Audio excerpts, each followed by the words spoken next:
Hi there.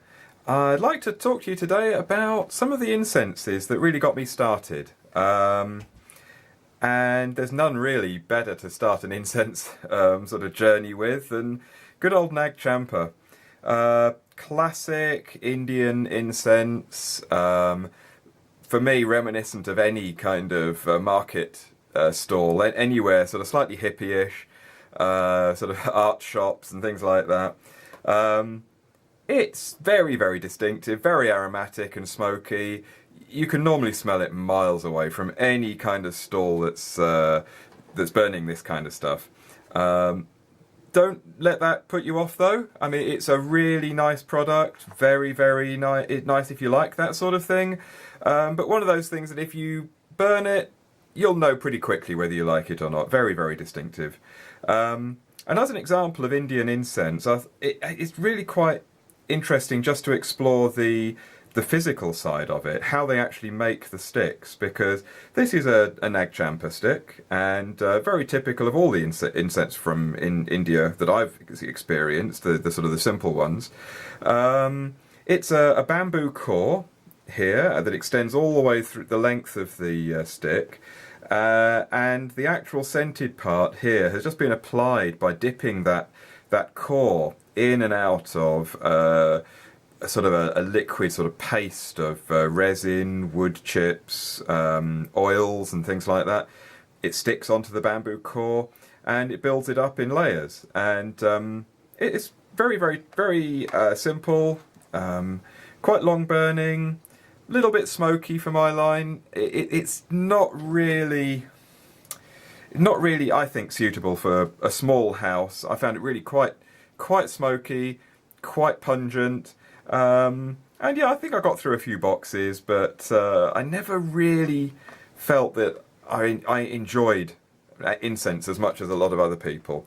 But I think that was just because I was put off by all the smoke, and it's just a very, very distinctive flavour that you either like or you don't, and you can grow tired of quite quickly. So that's Champa. Still really worth a try, and you might just love it. It's like I say, the sort of, for me, the smell of places like Camden Lock Market. Yeah, really, really nice, but just something that I moved on from pretty quickly. And then going from that, I did a bit of shopping up in London one day and found a couple of Japanese shops that were selling this line, the Morning Star range of products from Nippon Kodo. Nippon Kodo is one of the biggest incense manufacturers in Japan. They've got a huge range. That's 3 of the ones that I bought at the beginning, and then these others have come along later. Really interesting difference. The stick itself doesn't have any bamboo core. It's just a compressed, I suppose, a sort of a length of woods and resins and oils again, literally just compressed and left to dry. That means that you get a purer scent, I believe, and it lacks the just slightly sort of wood burning sort of smell of the bamboo core as it gets burnt in the Indian ones. So I think the scent is just purer. You know, if it says it's sandalwood, you'll get sandalwood. You won't get sandalwood and bamboo. Sandalwood's my favourite. Really lovely scent. Very, very attractive. Pine is also good. Rose, very honest. Not the best rose, but it's a nice introduction to rose scents. Myrrh and frankincense are one of the newer ones that I've tried, and they're okay. I didn't get on with them too well, but they're fine.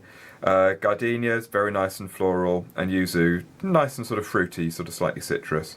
There you are. It's a very nice line.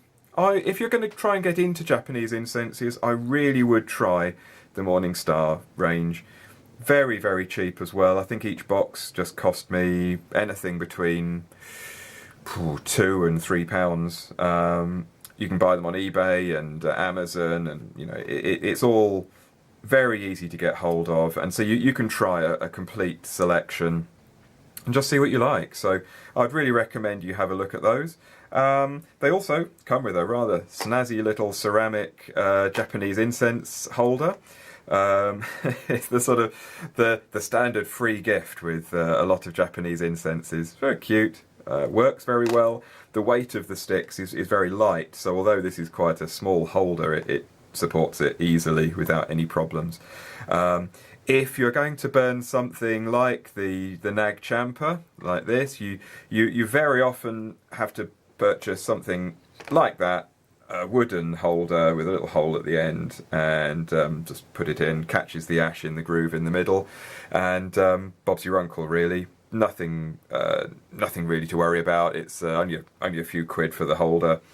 And so getting into incenses like I did is very easy, cheap, and it's very enjoyable. You can just explore a whole new world of scents. I always say that when I started burning incense, I kind of realised that I'd never really thought about what I was smelling, and I just started to think to myself that I could pick out the scent of sandalwood and pine or the flowers and actually understand the notes, and it was a bit of a revelation for me, and that really spurred me on to go and check out other things, other products, slightly more complex incenses with different layers of scent that develop over time. So yeah, these were the first that I tried, and I'd really recommend that everyone out there just give them a try. They're just very nice little products, and yeah, I hope you enjoy them.